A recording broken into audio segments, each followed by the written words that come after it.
Olá, irmãos, graça e paz.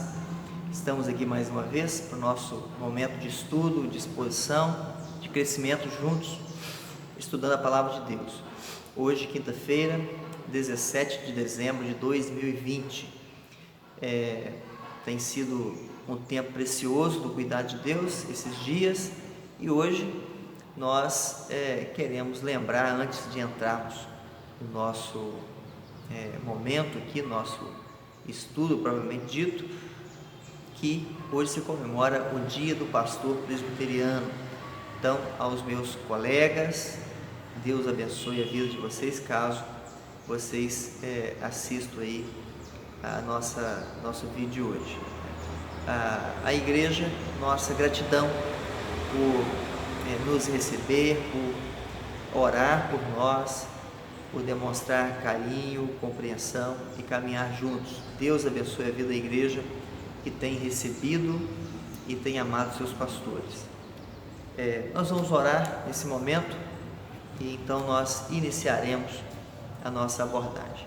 Santo e eterno Deus, louvamos o Teu nome pelas dádivas, bênçãos, pelo cuidado, presença do Senhor em nossa vida.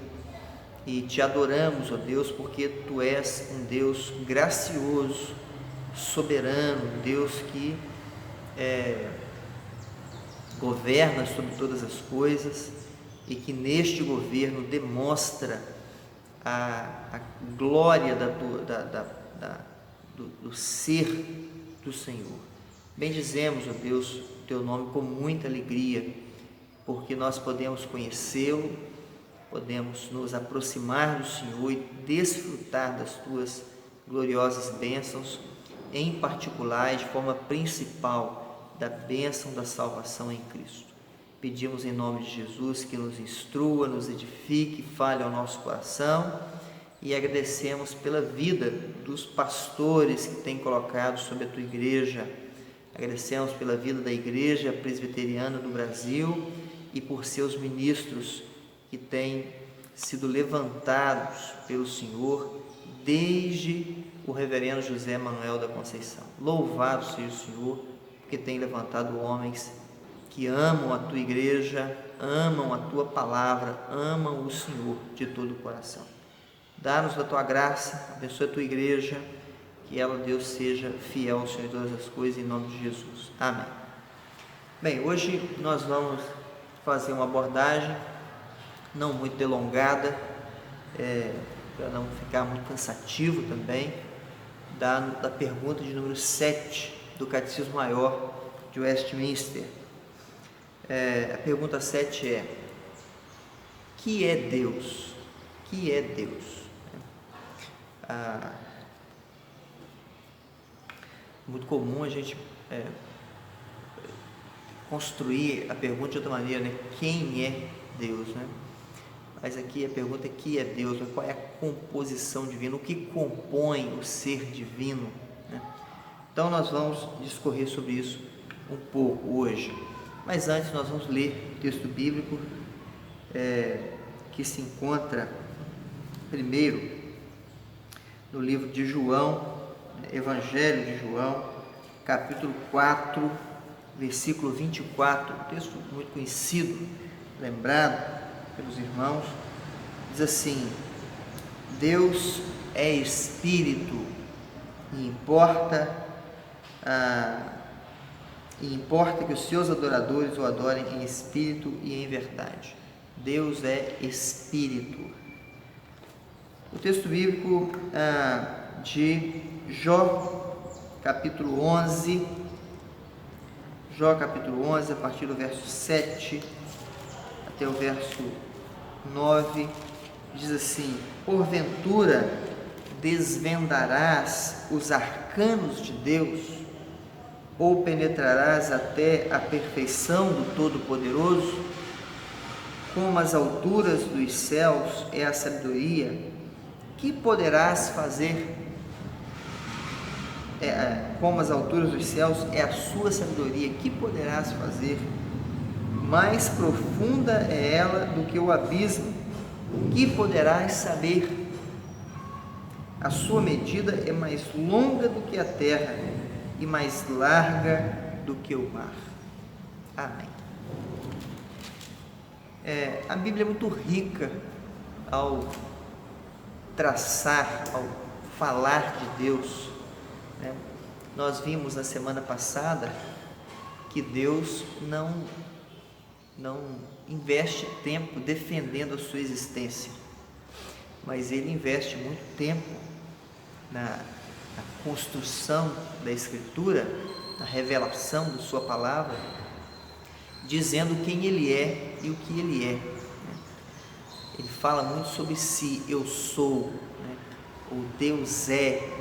A Escritura é muito rica nesse sentido, e nós poderíamos fazer uma lista aqui enorme das características, das perfeições da divindade, o que é comumente chamado de atributos de Deus, né? Características do ser de Deus que revelam quem é e o que é Deus, né?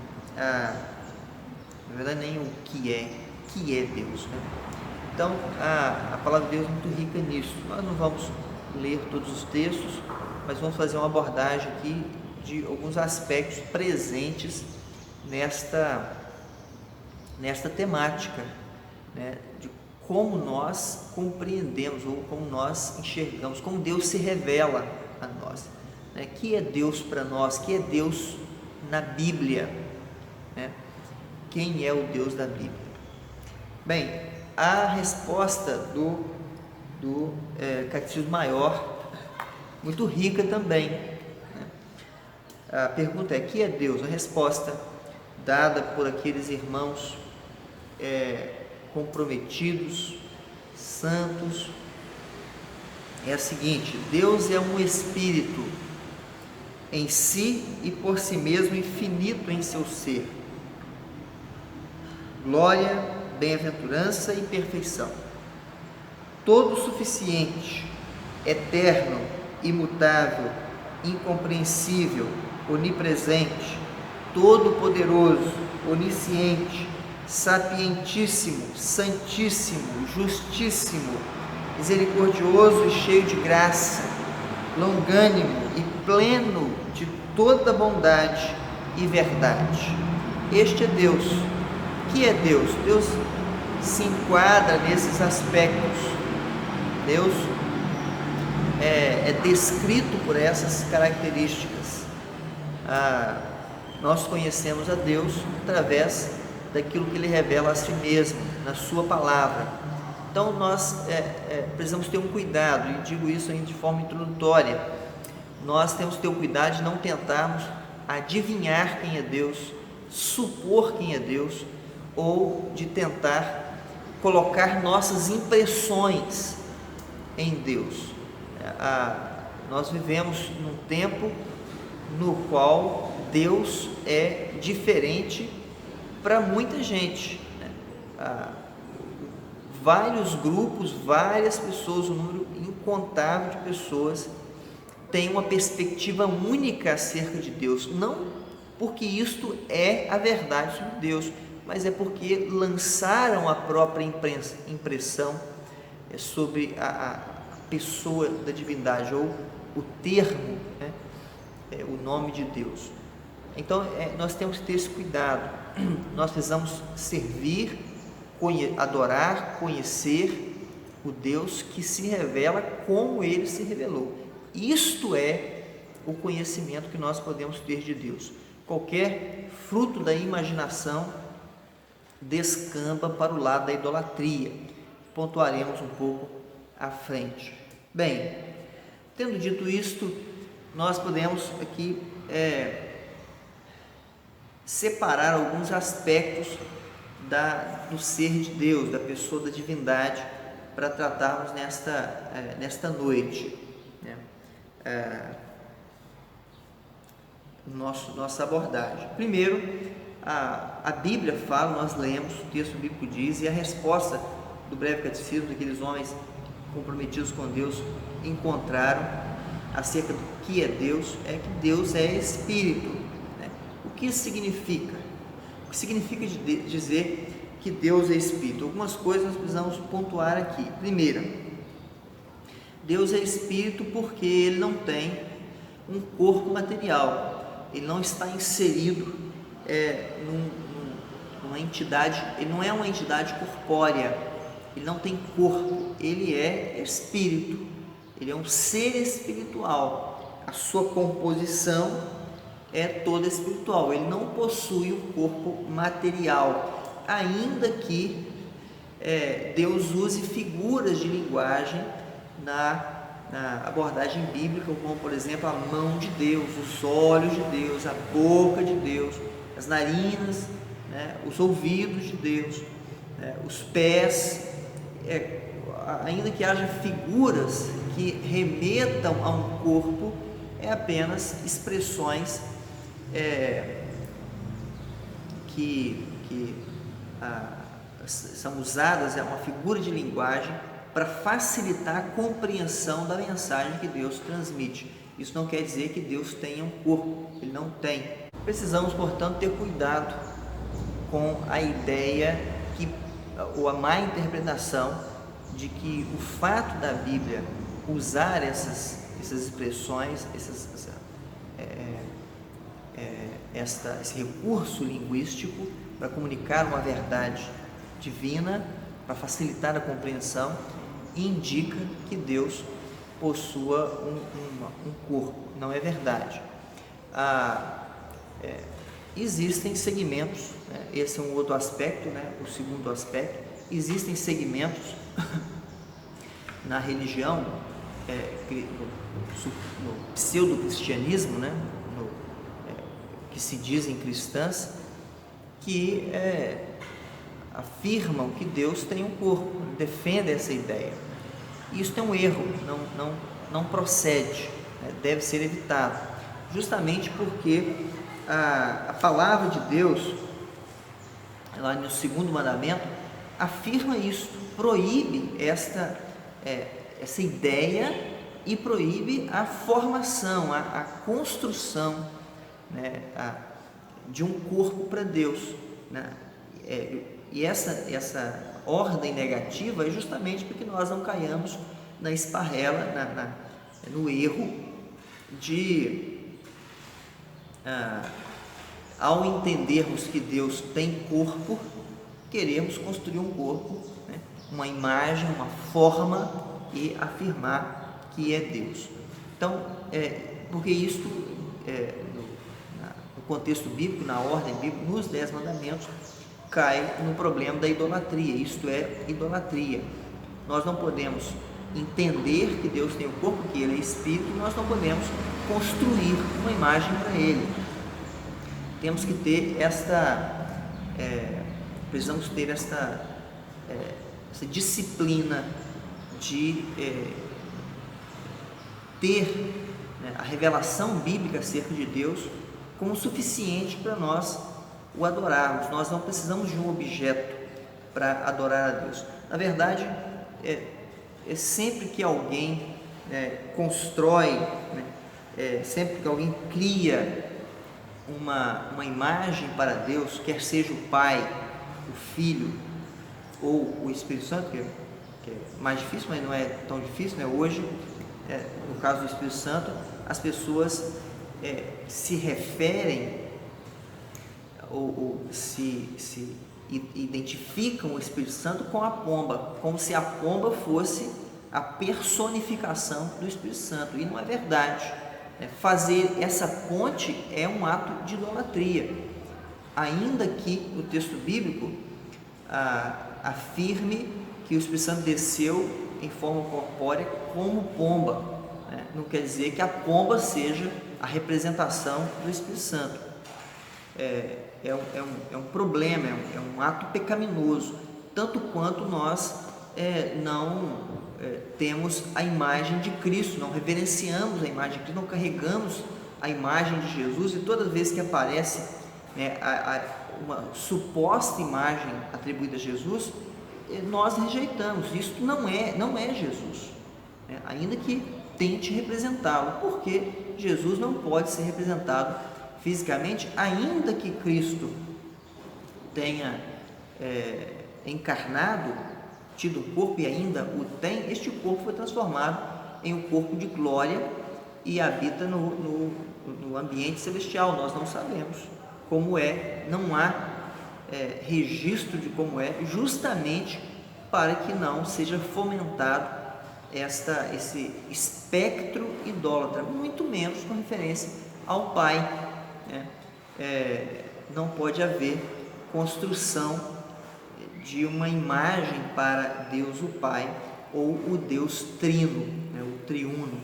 Não pode haver, porque isso é um ato de idolatria. Isto esvazia a Deus, diminui a Deus. Isto passa uma falsa ideia sobre Deus, porque toda construção humana é carregada das características humanas.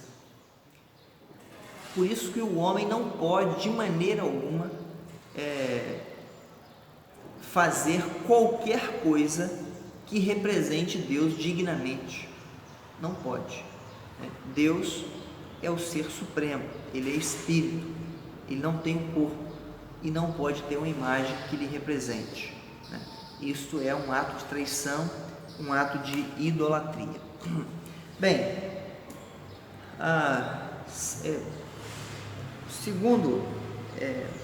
terceiro, na verdade, aspecto que nós podemos destacar é dentro desse escopo, né, de que é Deus, né, uma característica muito distinta de Deus, citada pelos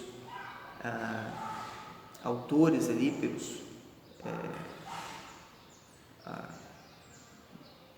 pela cúpula de Westminster, né, reunida ali na abadia de Westminster para formação da confissão de fé e dos catecismos.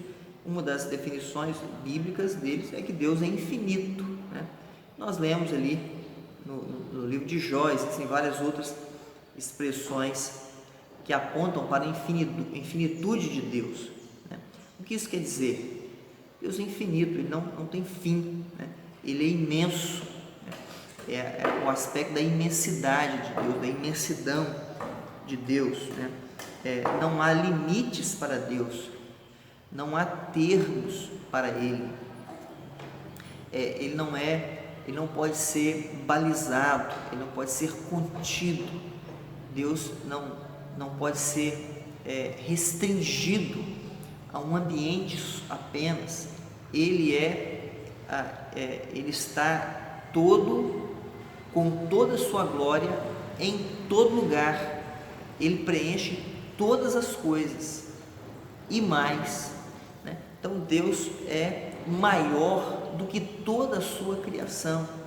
A sua criação não pode conter o ser de Deus, não pode receber, no sentido de fechá-lo, de trancá-lo, de enclausurá-lo.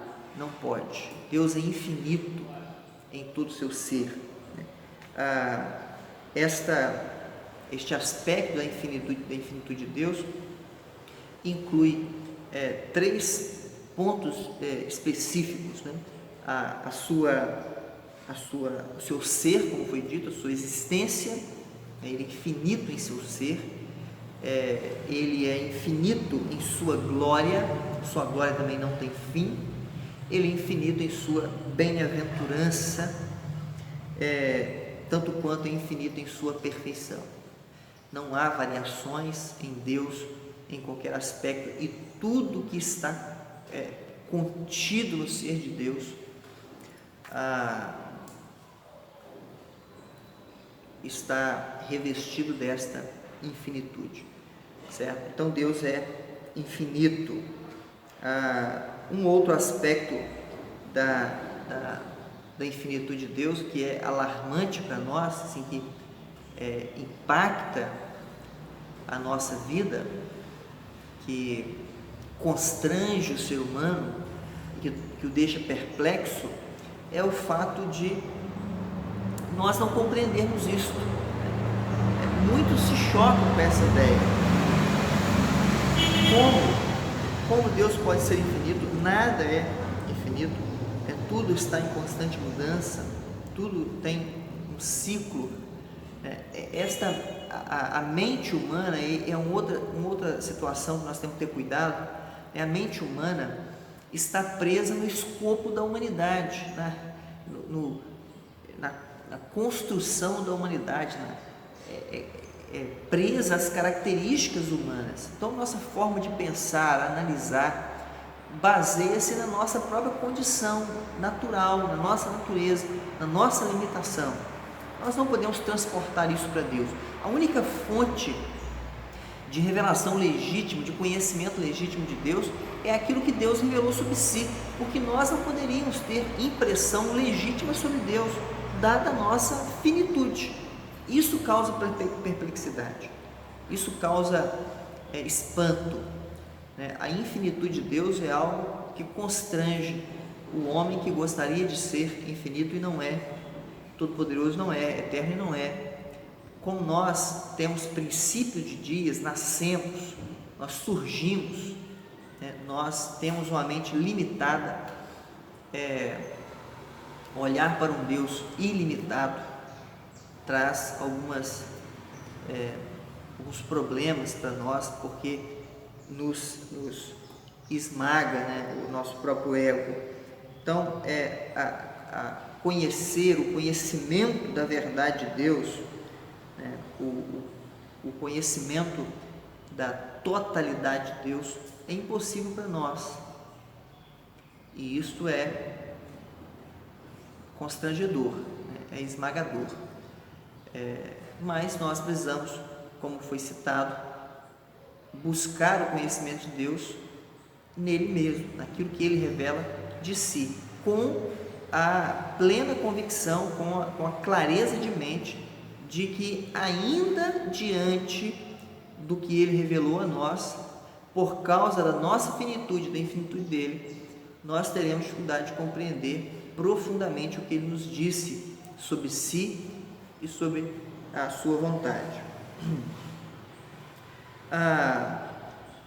Se nós, fechando essa questão, se nós fôssemos capazes de compreender, de absorver, de conter todo o conhecimento de Deus, compreender tudo que há no ser de Deus, no ser infinito de Deus, nós seríamos infinitos como Ele.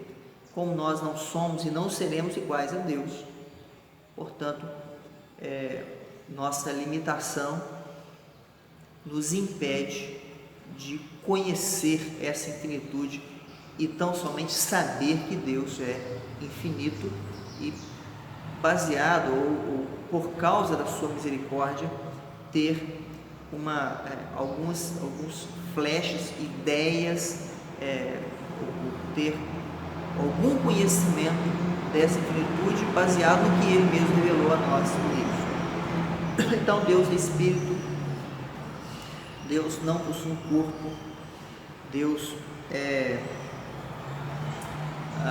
não pode possuir uma imagem que o represente, porque Ele ordena o contrário.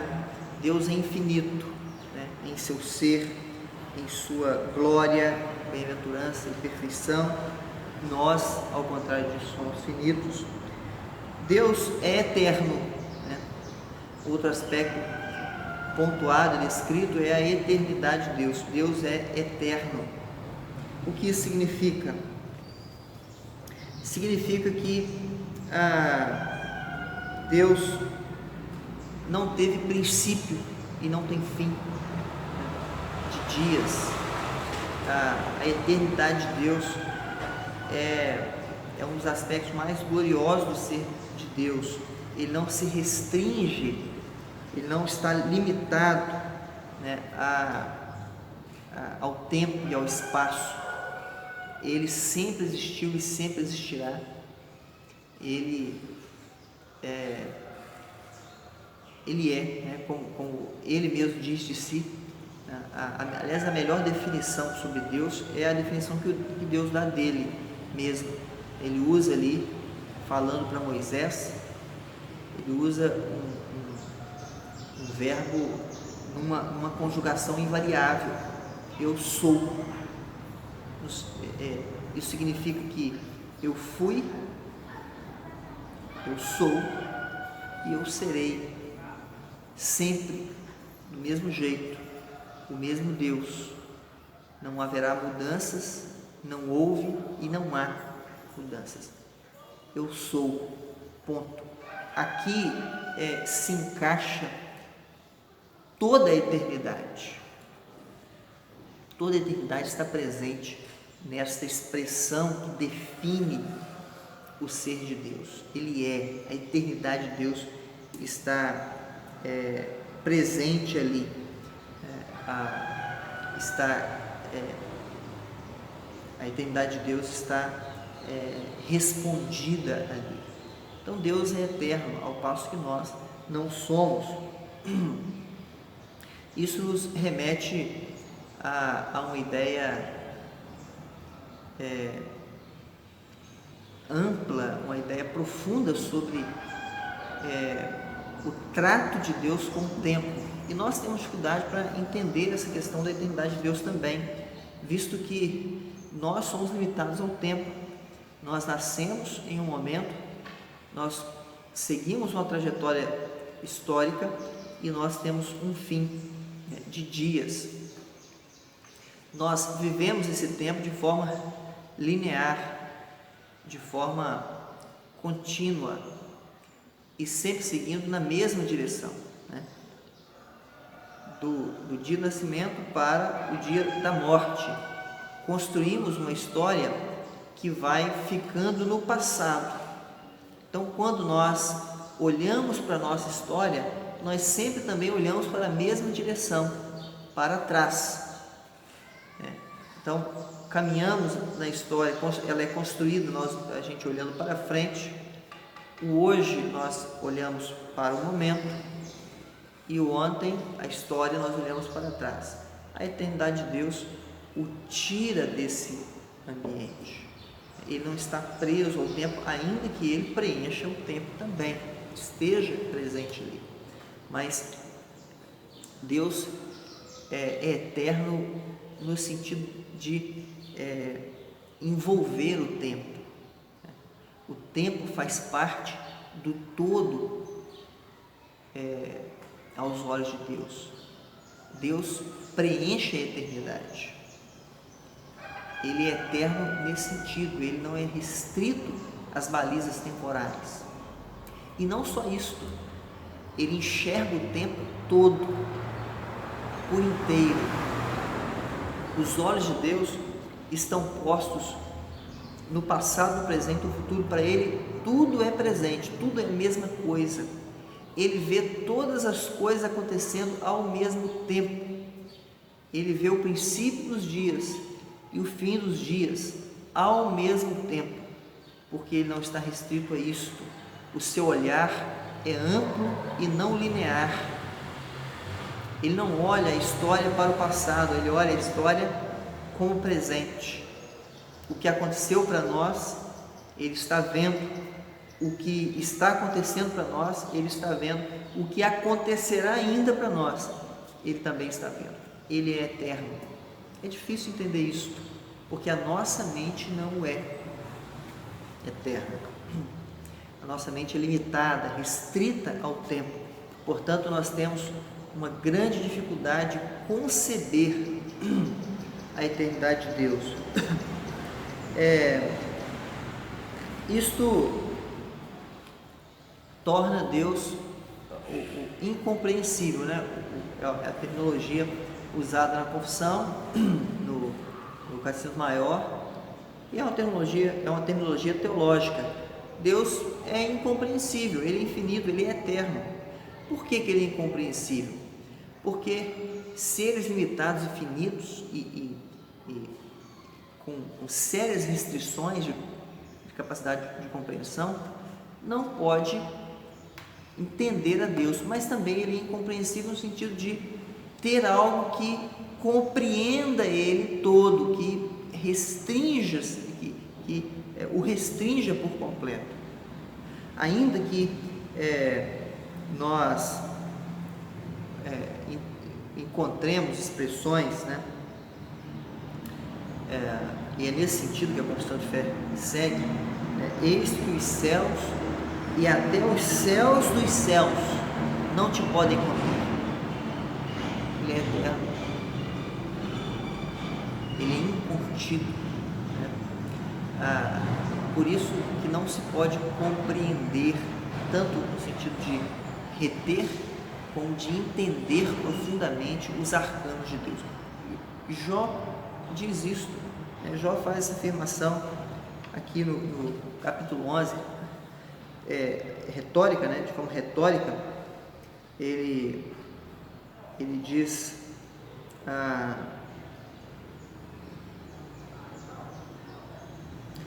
verso 7, porventura desvendarás os arcanos de Deus, ou penetrarás até a perfeição do Todo-Poderoso, como as alturas dos céus e a sua sabedoria, com as alturas dos céus e a sua sabedoria, o que poderás fazer?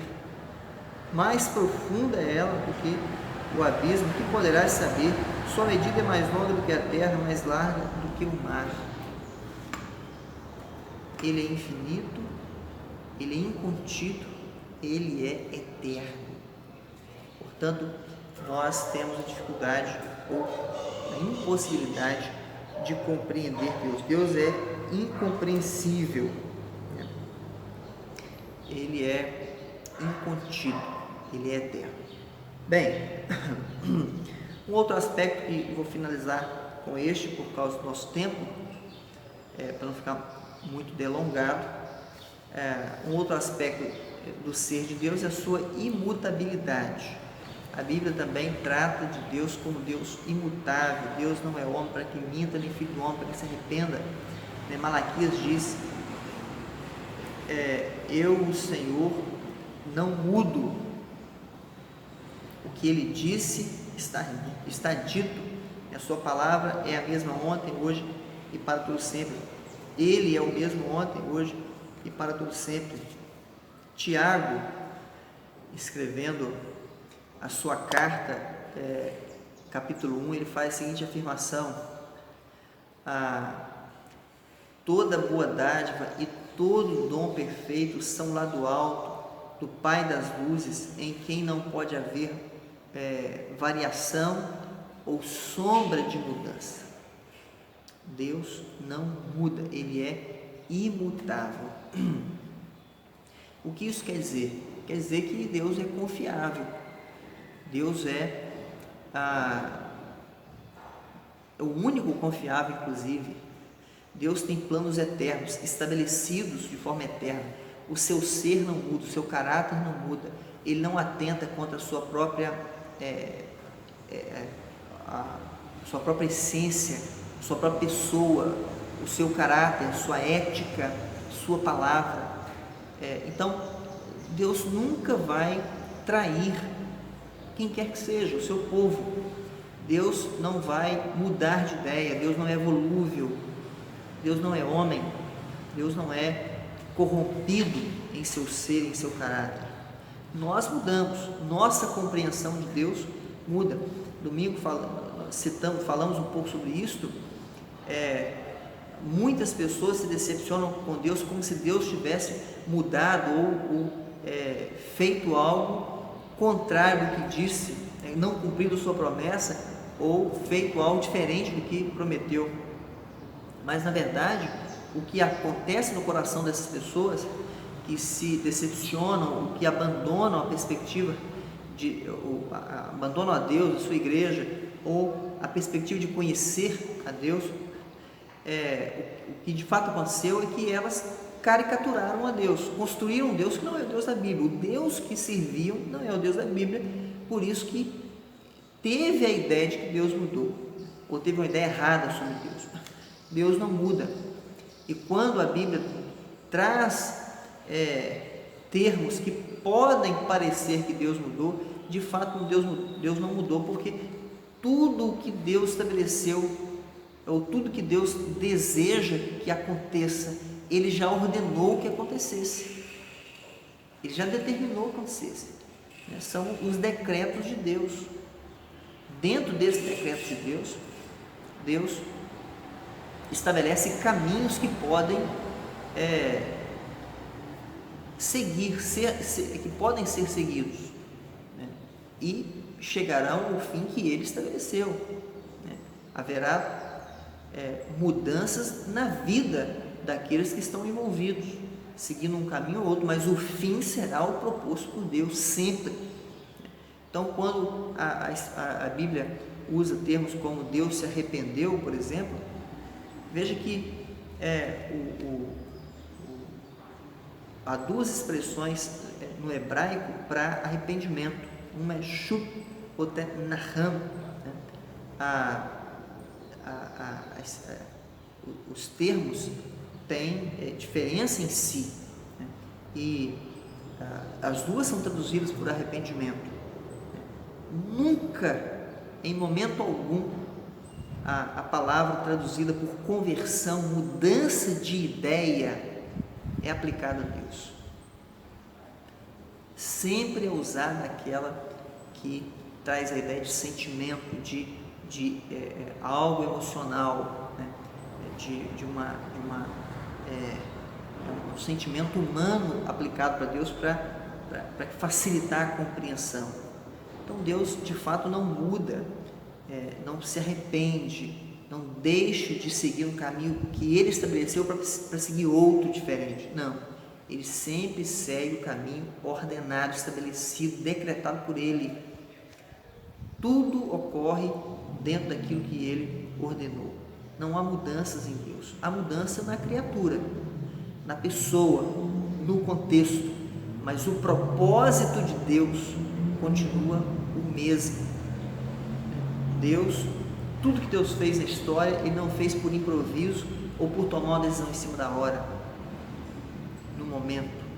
Não. O dilúvio aconteceu não porque Deus mudou de ideia, porque estava estabelecido.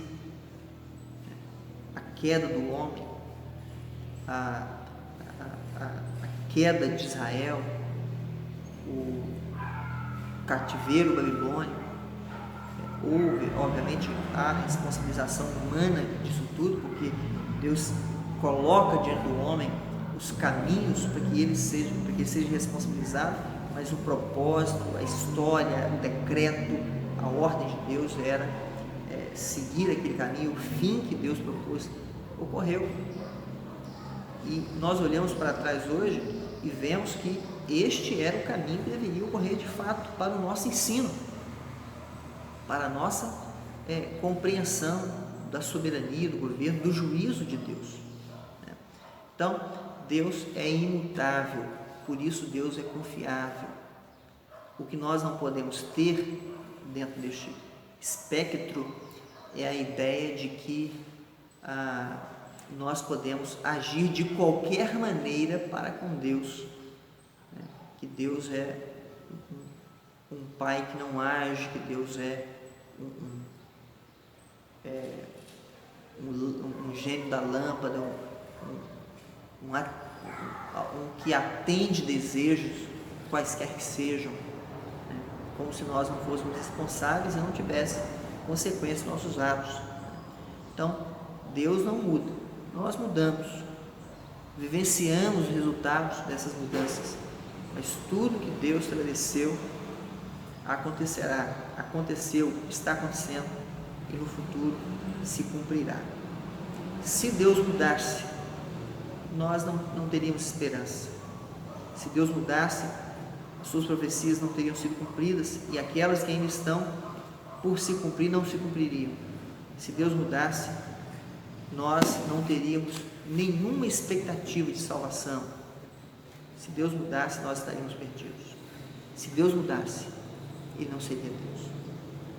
Que Deus te abençoe, meu irmão, te fortaleça e guarde e te enche de graça, e que esse momento, essa instrução possa trazer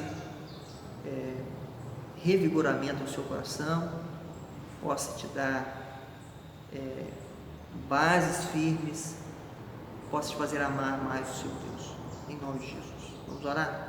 Santo e eterno Deus, te louvamos, porque o Senhor é o nosso Deus, o Deus santo, bendito, reto, justo, bondoso, Deus imutável, Deus eterno, Deus bom. Bendito seja o Senhor que nos tem agraciado, sustentado, dirigido. Conceda-nos, ó Deus, a tua graça sempre e guarda-nos do mal e nos ajude a viver de forma íntima, pessoal, de forma submissa ao Senhor em todo o tempo, em nome de Jesus. Amém. Deus te abençoe, meu amado irmão, sustente, te guarde em nome de Jesus.